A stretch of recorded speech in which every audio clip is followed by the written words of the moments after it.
Halo anak-anak semua, hari ini kita akan belajar tema 4, subtema 1, pembelajaran kedua dengan muatan SPDP, Bahasa Indonesia, dan IPA.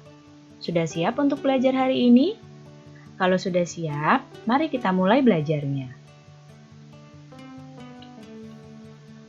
Apakah kamu masih ingat apa itu tangga nada? Ya, tangga nada adalah urutan nada yang disusun berjenjang. Tangga nada dibagi menjadi dua. Ada tangga nada diatonis mayor dan ada tangga nada diatonis minor.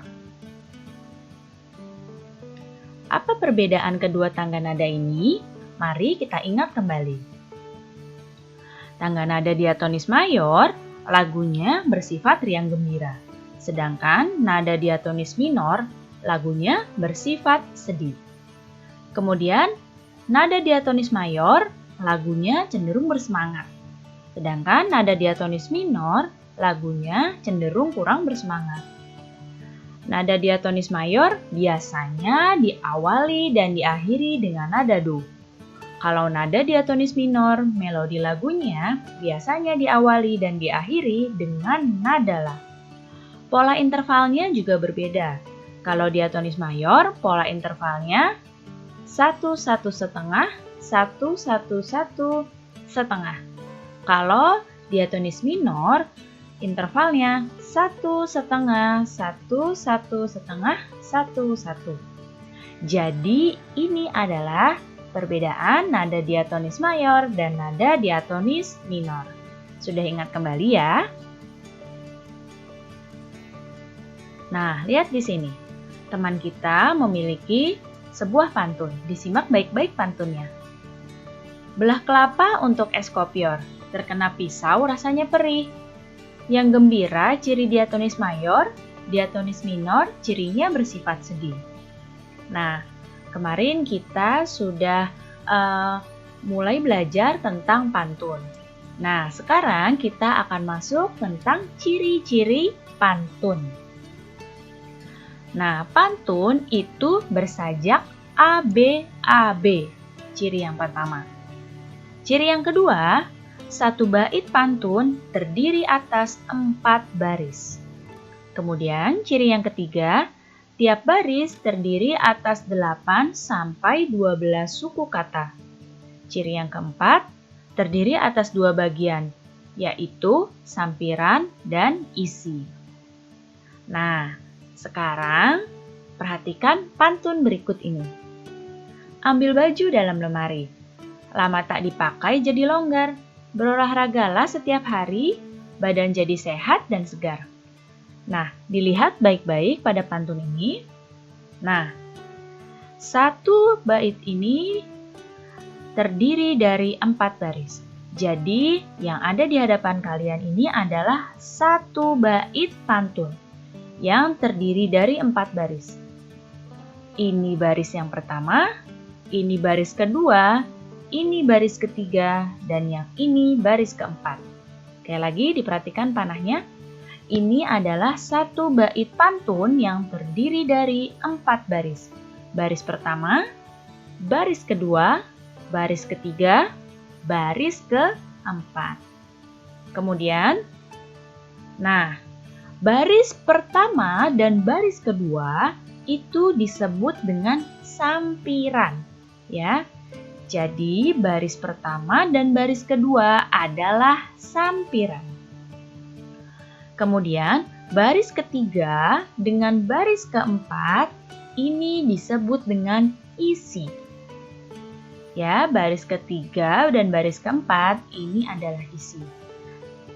Kemudian, kita akan bahas tentang sajak ABAB. Perhatikan panah dan garis merah yang muncul. Pada bait pertama dan bait ketiga, ini belakangnya sama-sama menggunakan ri, ya, ada huruf ri, ini juga ri. Nah, baris pertama dan baris ketiga ini sajaknya a, ya, sajak a, ya, sama-sama ri. Kemudian Lihat baris kedua dan baris keempat, di sini muncul garis yang berwarna biru nih, ya. Ini adalah sajak B. Jadi kalau dibilang ini adalah A, B, A, B, maka disebut bersajak A, B, A, B.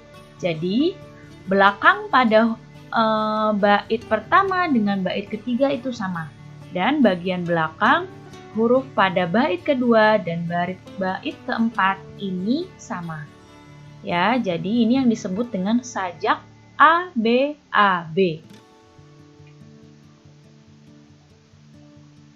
Nah, penggolongan pantun itu ada sesuai dengan siklus kehidupan. Nah, penggolongan sesuai siklus kehidupan ini ada pantun kanak-kanak, ada pantun muda, dan ada pantun tua. Pantun anak-anak contohnya ini. Ya, baca baik-baik. Terbang rendah burung kutilang, hinggap di dahan sambil menoleh, hatiku senang tiada kepalang, ayah pulang membawa oleh-oleh. Nah, pantun anak-anak ini adalah pantun yang ditujukan untuk anak-anak. Kemudian ada pantun muda. Nah, ini adalah pantun yang biasanya digunakan untuk remaja. Ya, jadi di sini ada pantun hujan turun rintik-rintik, ada gubuk di tepi sawah.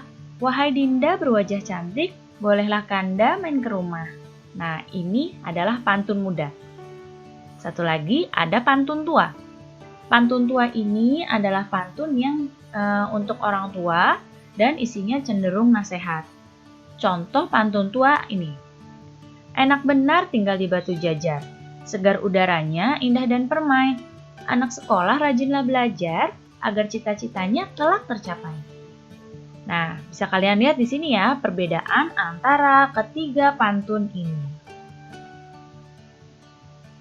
Sekarang lihat di hadapan kalian ada hewan-hewan, ya. Nah, selain manusia, hewan juga memiliki jantung dan sistem peredaran darah. Darah ini akan mengangkut nutrisi ke seluruh tubuh hewan. Nah, kita lihat, kita akan bahas satu persatu. Sistem peredaran darah hewan itu terbagi jadi dua.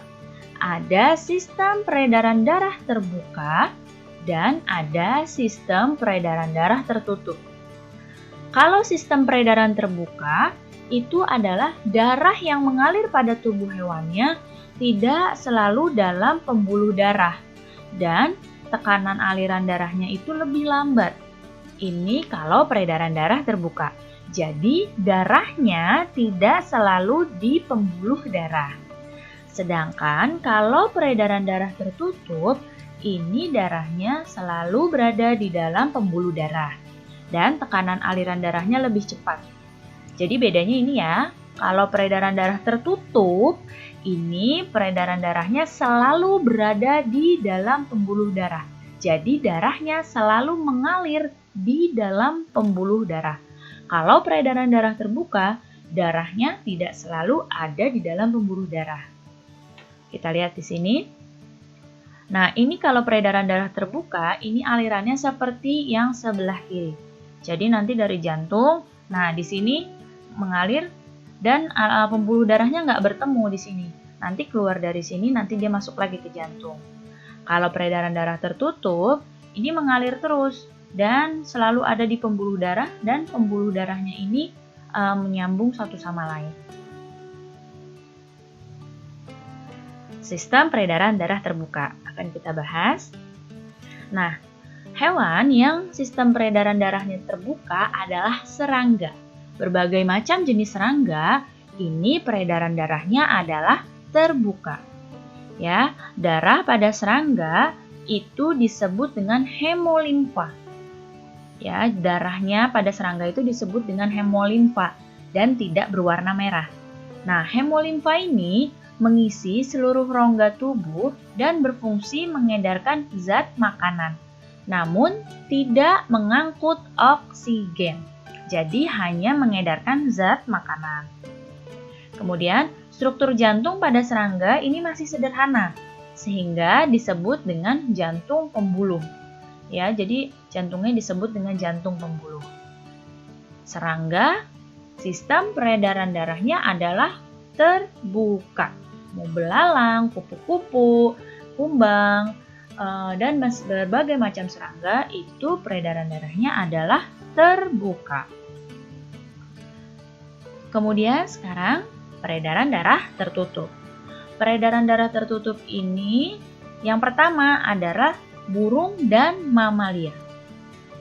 Mamalia ini adalah hewan yang menyusui anaknya seperti kucing, sapi, kambing, kemudian kuda, kemudian kelinci. Hewan yang menyusui anaknya ya dan melahirkan ini adalah hewan mamalia.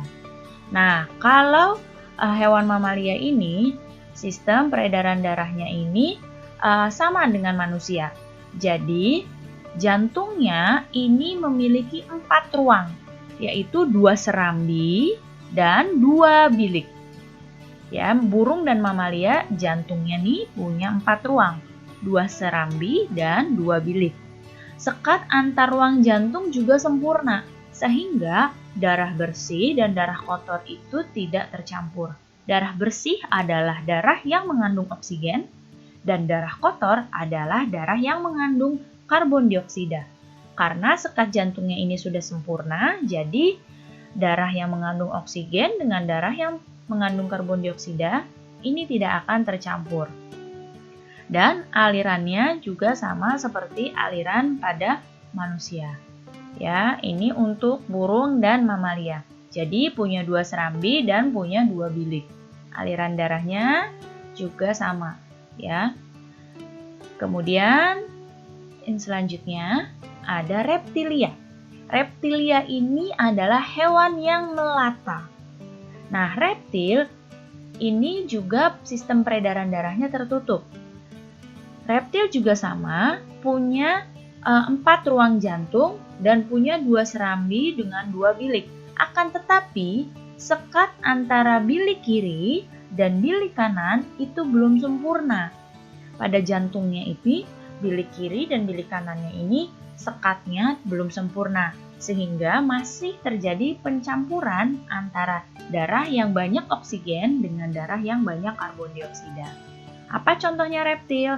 Contohnya seperti buaya, kemudian ular, kadal, biawak, bunglon itu adalah reptil.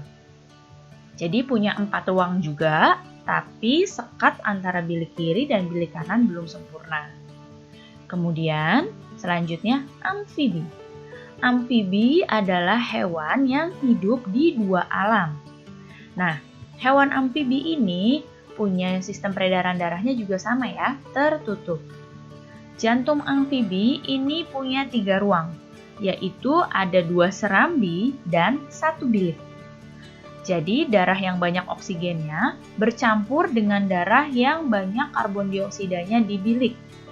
Nah, kemudian darah yang banyak oksigennya ini dipompa ke seluruh tubuh, sedangkan darah yang banyak karbon dioksidanya ini dipompa ke paru-parunya amfibi. Selanjutnya adalah ikan. Nah, ikan ini jantungnya punya 2 ruang, hanya punya 2 ruang ya. Dan juga ikan memiliki sistem peredaran darah tertutup. Nah, apa saja 2 ruangnya? 2 ruangnya itu adalah 1 serambi dan 1 bilik. Jadi, bilik nanti memompa darah ke arah insang untuk mengambil oksigen, lalu diedarkan ke seluruh tubuh. Jadi, darahnya pertama ke arah insang dulu. Kemudian untuk ambil oksigen, diedarkan ke seluruh tubuh. Kemudian, serambinya menerima karbon dioksida dari seluruh tubuh ikan. Baik anak-anak, cukup sekian ya penjelasan Ibu kali ini. Mudah-mudahan kalian paham dan mengerti. Terima kasih anak-anak semua, sampai jumpa lagi.